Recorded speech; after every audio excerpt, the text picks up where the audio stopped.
როგორ ვიპოვოთ საყვარელი საქმე? მე მგონი ეს კითხვარი ყველაზე ხშირი, რაც შეიძლება დასვას ადამიანმა დღეს განსაკუთრებით, როცა ბევრი შესაძლებლობაა და არის ის რას ჩაეჭიდოს და პირველ რიგში გეტყვი, რომ ვერავინ ვერასდროს ვერ გეტყვის რა უნდა აკეთო და როგორ დაგეხმარ, ანუ კი დაგეხმარება, რა თქმა უნდა, მეც დაგეხმარები ამ ვიდეოში, მაგრამ ზუსტად რომ გითხრა ეხლა რაც უნდა აკეთო, გააკეთებ?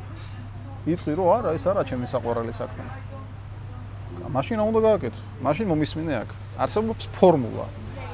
არსებობს სერიოზული ფორმულა, რომელიც დაგეხმარება ამაში და პირველ რიგში ეს არის უნარები, მეორე რიგში ეს არის გამოცდილება კონკრეტულ საქმეში, მესამე ეს არის შედეგი. მაგალითად, მე ვიცი კვება. ხო, ვიცი, როგორ შემიძლია დავიკლო წონაში. ესაც ჩემი უნარი. მაქვს კვებითი ჩვევების უნარი, როგორ ჩამოვაყალიბო სწორი კვებითი ჩვევები. ამან მომცა გამოცდილება და ორივემ ერთად მომცა შედეგი დავიკელე 30 კილოგრამი. ეს ვაქციე ჩემს საყვარელ საქმედ. ვასწავლიდი ადამიანებს როგორ დაიკლოთ წონაში. მერე, ანუ საერთოდ 15 წლიდან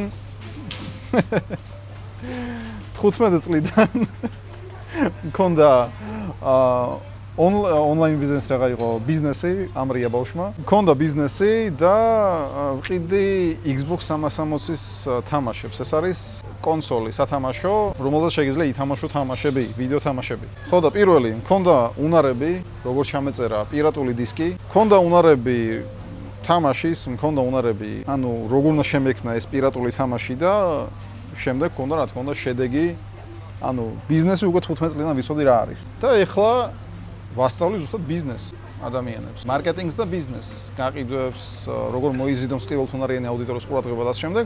ამას უკვე ვასწავლი, იმიტომ რომ მაქვს უნარები, მაქვს გამოცდილება და მაქვს შედეგი. და კიდე ის, რასაც არ გეტყვის ძალიან ბევრი. კი, მაგრამ ეს საყვარელი საქმე თუა, რატომ არ სიამოვნებს მომენტში მისი კეთება?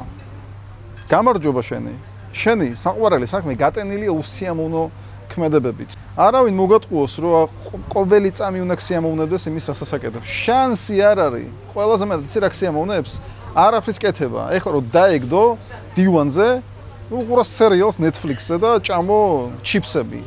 აი ეს არის სასიამოვნო პროცესში. და უცბად რომ უნდა დააძრო ტელეფონი და ვიდეო ჩაწერო და მოიზიდო მსყიდულთუნარიანი აუდიტორია და ზარები განახორციელო შენი საყვარელ საქმეში, უსიამოვნოა. გამარჯობა შენი, უსიამოვნო აბა რა არის? შენი საყვარელი საქმეც შეიძლება იყოს უსიამოვნო და იქნება კიდეც. და დანარჩენები ვინც ამბობენ რომ მიპოვე შენი საყვარელი საქმე და დღეში არც ერთი დღე არ მოგიწევს მუშაობა არიან. ნუ უბრალოდ ესე ლამაზი სიტყვების თქმა უნდათ, ამით ძველბერძნული ფილოსოფიაც იძახის მაგას. ძველ ჩინური ფილოსოფიაც, რომ იპოვე შენი საყვარელი საქმე და არც ერთი დღე არ იმუშავებ. არც ერთი დღე არ იმუშავებ და მოკვდები მშიერი, ამას გეტყვი მე.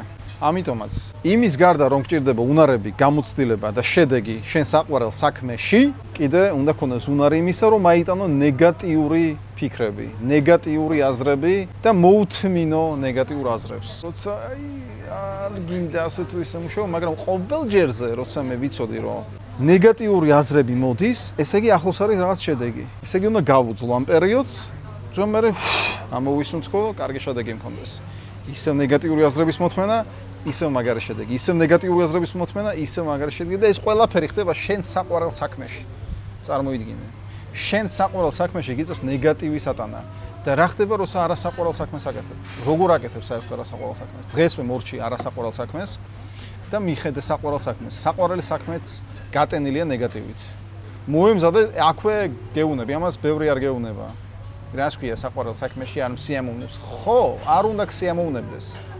ყველა, ანუ არ არის ადამიანის მოწყობილი, რომ კომფორტის ზონიდან გამოსვლა სიამოვნებდეს. შენი საყვარელი საქმე მოითხოვს კომფორტის ზონიდან გამოსვლას. და თვეები უშედეგოდ მუშაობას. და იმისთვის რომ ეს შედეგი დადგეს, გჭირდება უნარები და გამოცდილება. უნარები, გამოცდილება, შედეგი და ნეგატიური აზრების მოთმენა. მიხედე თავს. მიდი, შეუბერე ახლავე.